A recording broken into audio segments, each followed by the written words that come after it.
Hi, welcome to Simply Country Cuisine. Well, I found this recipe today. No, it's not mine, but I am going to change the name a little bit because I'm changing the recipe. I am calling it 3-cheese grilled cheese. It's kind of a gourmet grilled cheese sandwich. Now, I even think that the littles might like this, but I'm making this for dinner tonight. And with our dinner, I have made a pot of tomato basil soup, which we will feature that recipe on another video, but we're going to serve that with the sandwiches tonight. I did a lot of research in this recipe, so that's why I'm saying I kind of created a whole bunch of different things with it. I am using an H-E-B bakery bread, and I'm using a Rosemary sourdough. I thought it would be, the sandwiches would be good because this is a little bit more of a heartier, crunchier bread. You could use a combination of 3 cheese, any 3 cheese that you wanted, but I've chosen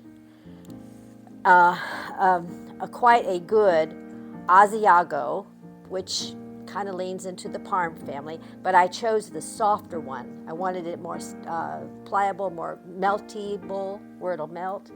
And I'm going to use a provolone. They didn't have smoky provolone in the package, so I just grabbed the regular. And I'm using a Muenster cheese. This is a milder cheese. These are both a milder cheese. The recipe actually called for a cheddar in this, but I changed it. I wanted to put the provolone because the cheese I really wanted to taste in this one was the Asiago.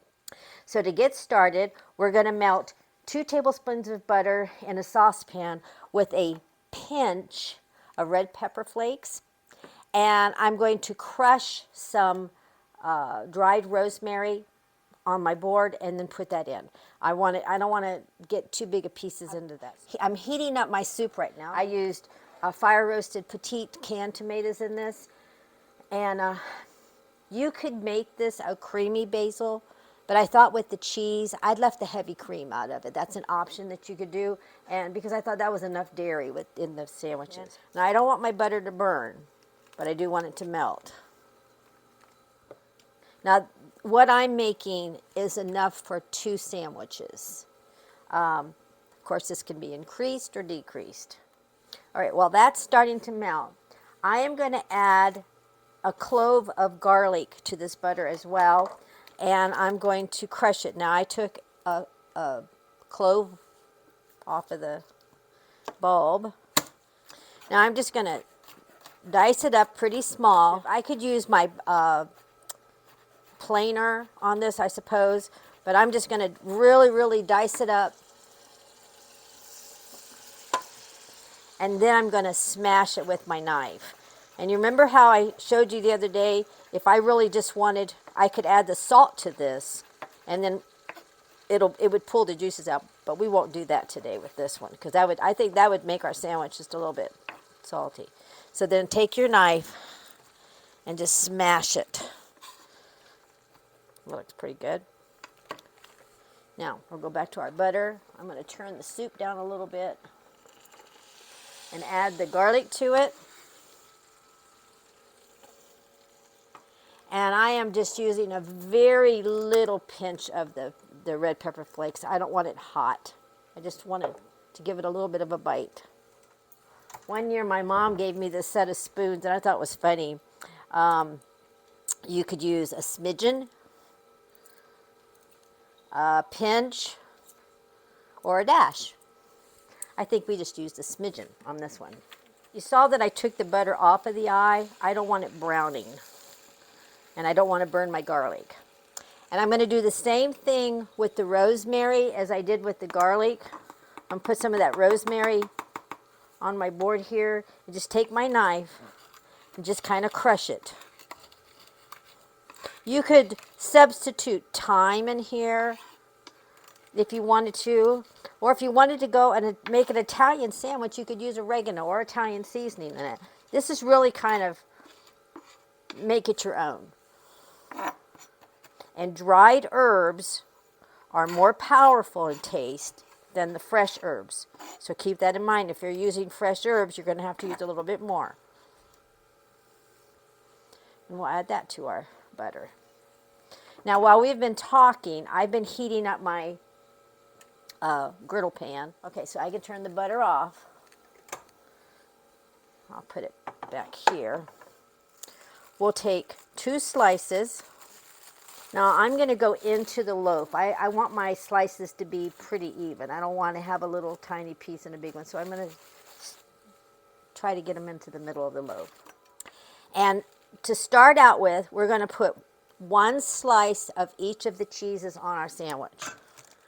Okay, to start our sandwich off, I'm going to use Grey Poupon Dijon mustard on the inside of my sandwich. So I'm going to spread about, well, I'm just going to cover the piece of bread. So that was about a tablespoon. And on that slice of bread, I will add a slice of the Muenster, a slice of the Provolone. This Asiago, again, is a softer Asiago. You can purchase it where it's like a piece of Parmesan. But I want, and this one has a more pungent taste. I wanted it soft enough that I could slice a piece off. I'm going to probably have to slice a couple pieces, but I want to take the rind off. I don't think I want that rind on my sandwich.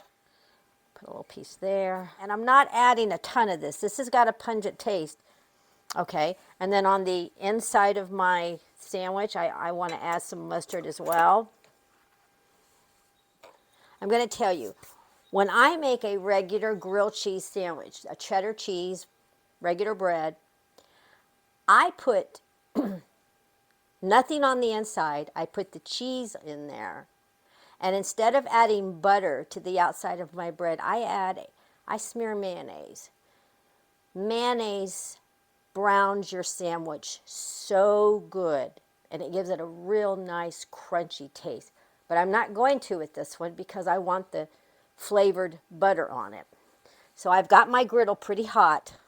I'm going to take my pastry brush and brush the outside of my sandwich with that garlic, rosemary, red pepper flaked butter. Now I'm going to put my sandwich on here, paint this side of my sandwich. And now what I like to do,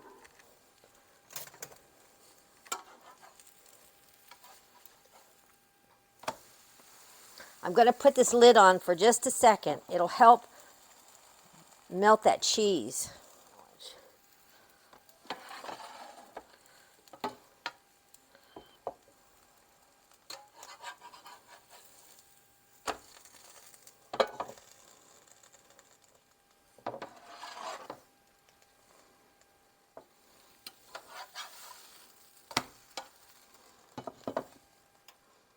All I'm doing is creating a little vacuum underneath this lid to help melt those cheeses together.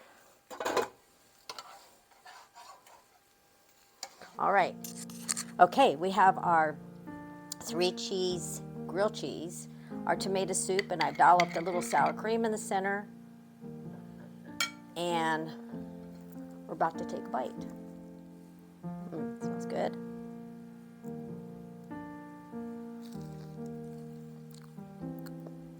Oh, so very good. Oh, yes. Oh, my goodness. So very good. So this is just a quick night meal. It's pretty. Shows your family that you love them when you can set the table up with regular dishes and eat together at the table. It's a good time to talk to your kids. And always remember to subscribe, like, and share these videos to be alerted for the next video. And on Thursday, we have Contest Thursday on our Facebook page. And please join us at any Glad Tidings Church in the Central Texas area. We would love to have you join us. God bless and have a lovely weekend.